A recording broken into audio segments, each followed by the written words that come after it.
नमस्कार मित्रांनो, मी सोमनाथ पवार मराठी फिल्ममध्ये तुम्हा सर्वांचं पुन्हा एकदा स्वागत करत आहे। आज जरा लवकर आलं त्यामुळे अंधारात 2 मिनिटं लाईट टाकतो। लाईट आहे ना भाऊ आपल्याकडे? लाईट बंद पडली काय? हाय चालू हाय म्हटलं बंद पडली काय? मला 6:41 त्यामुळे थोडंसं अंधार आहे, काय हरकत नाही। CNG 200 रुपयाचं भरले, 1600 रुपयाचं टार्गेट आहे। तर आता ओला आणि रॅपिडो चालू करणार आहे। ओला चालू करणार आहे। जर ओलाला लय वेळ झाला ऑर्डर नाही पडली तर रॅपिडो ऑप्शनला चालू करणार। रॅपिडो 17 जे की ठीक काल केलं म्हणून काल एक केलं मग लगेच एकाला एक लागत गेलं।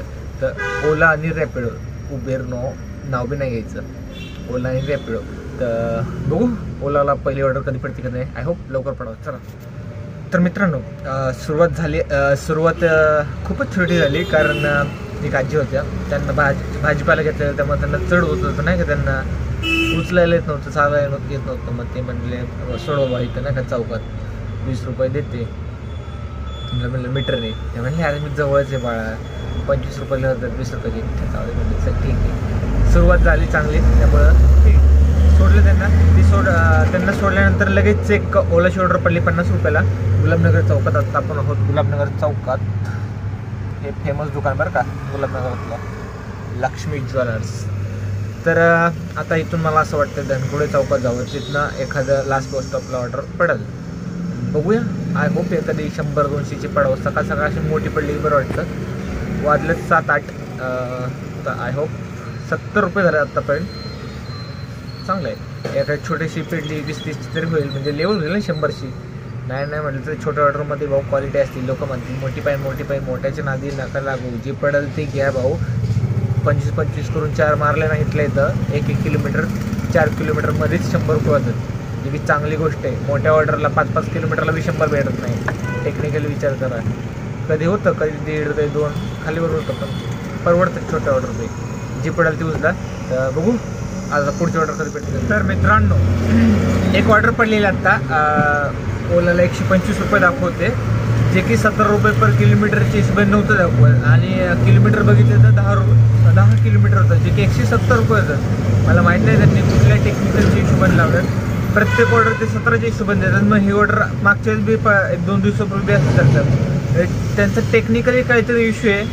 मला ओलावाले जर व्लॉग बघत असेल तर मला एवढं सांगायचं की तुमचं बऱ्याच ऑर्डर टेक्निकल इश्यूमुळं 70 रुपयाने भरत नाही, 12-13 रुपये दाखवते काहीतरी, जे की ते आम्हाला नको आहे।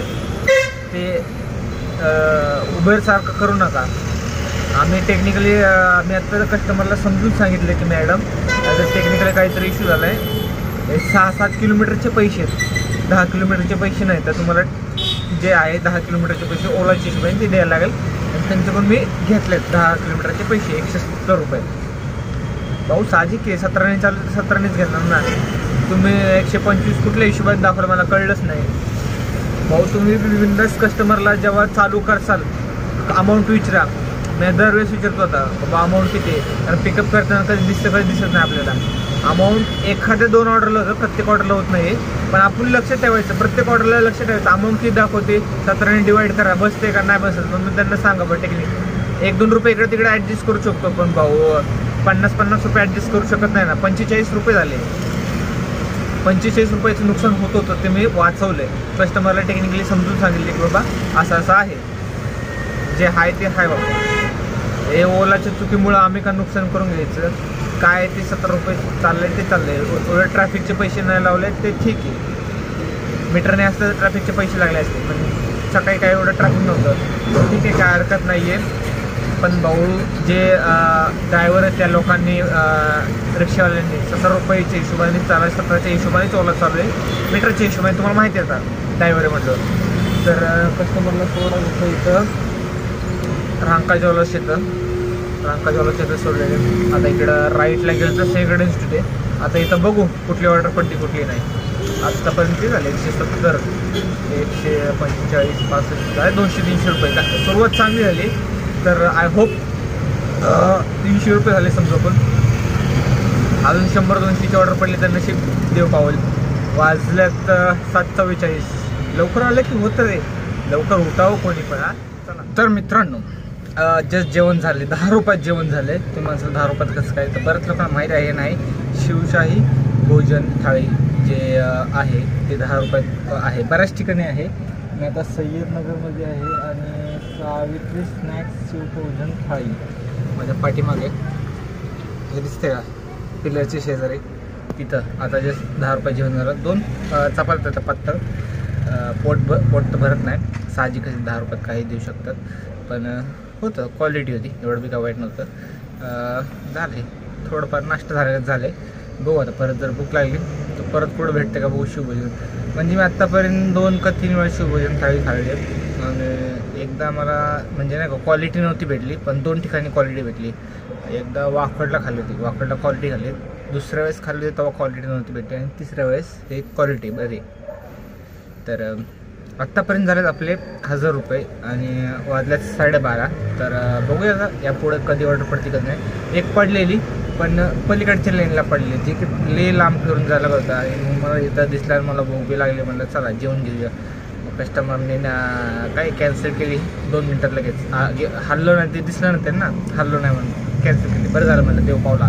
असं मी कॅन्सलच करणार होतो, त्यांनी केलं ते बरं झालं. ऊन एवढं गहन आहे ना, लय घालून आहे. हौड असतं मारून बी आपल्याला असं वाटत असं नाही का, नवीन ड्रायव्हर हौड असतं मारणार, ऊन बिन नाही लागत, काय नाही.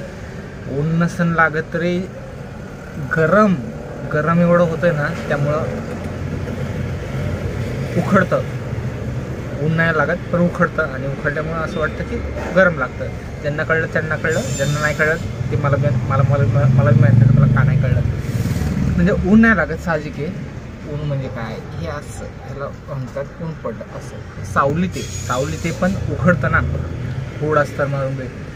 नशीब पुण्यात आहे, मुंबईला तर लई गरमी आहे बरं. तर आता एक समोर झाड आहे, झाडापाशी जाऊन बसणारी खाली. आणि आता अजून किती करायच्यात, 200 आणि 600 रुपये करायचे, जे की आरामशीर होईल, काय विषय नाही. जी पडेल ती ऑर्डर घ्यायची. पण मला ह्या साईडला द्या, कारण मला पलीकडच्या साईडला इथं असं आहे की मध्ये लेन आहेत, पण त्या लेनमध्ये हे जाऊ शकत नाही, फक्त 2 व्हीलर जाऊ शकते एवढी जागा आहे, रिक्षा जाऊ शकत नाही. तर मला परत CNG पंपापासून U-टर्न घेऊन असं जायला लागते, जे की खूप लांब पडतं आहे. मला इथला ॲड्रेस माहीत नाही, जे पडेल ते पिक करतो. झाला बा चालू, 3-4 वेळा टच करायला लागते. मोबाईल गरम झाला आहे. तर कट झालं होतं कारण ऑर्डर पडली होती आपल्याला कॅम्पातली 200 रुपयाची ऑर्डर पडली होती, चांगली गोष्ट आहे. टोटल आत्तापर्यंत 1200 झाल्यात आणि अजून 400 रुपये करायचे. मग बघू नंतर ना, मूड असेल नसेल, घरापाशी असेल तर, किंवा लांब असेल तर करू, घरापाशी असेल तर नाही. 400 तर करायचे. 1:18 झालेत, 400 रुपये. बघू किती वेळ लागतो 400 रुपये व्हायला. चला तर मित्रांनो, गरमले होते म्हणून तोंड धुतलं. वाजल्यात किती, 3:05 झाल्यात. आणि आता आपण हो तर खराडे ITM डिस्ट्रिक्टच्या इथं. आणि आत्तापर्यंत टोटल 1500 रुपये झाले, चांगली गोष्ट आहे. 2 मोठे ऑर्डर पडल्या म्हणून झटका आला. तर आत्ता येत ना 3 वाजलेत ना, 5, 6, 7, 4 तास आहे. बघू आता, जिकडं पडेल तिकडे जाऊ. चला. वैताग बा, डोक्याला वैताग आहे. रिटर्नला ऑर्डर पडता येत नाही पडत, लय म्हणजे खराडीवरनं लय म्हणजे मगरपट्ट्यापर्यंत कामावलं. तिथून मग छोटे मोठे ऑर्डर मारत आपण आपल्या एरियात आलो आहोत. आता मी जस्ट आपल्या पार्किंगला आहे आणि वाजल्यात 4:48. ऑर्डर 1600 करायचे होते ना टोटल, आपल्याला 1600च्या वरच झाले. 1700 आय थिंक काहीतरी झालं, की चांगली गोष्ट आहे. काल बी 200 चालली जास्त केली, त्यात बी 100 जास्त केले. आणि वाजल्यात 4:48 म्हणजे 5च वाजल्यात. अजून 2 तास आहे, करू शकतो. पण घराकडे आलं की घरचं झालं आपण. तर चला, आजचा हा व्लॉग इथंच एंड करूया. भेटूया नवीन व्लॉगमध्ये. तोपर्यंत शुभरात्री.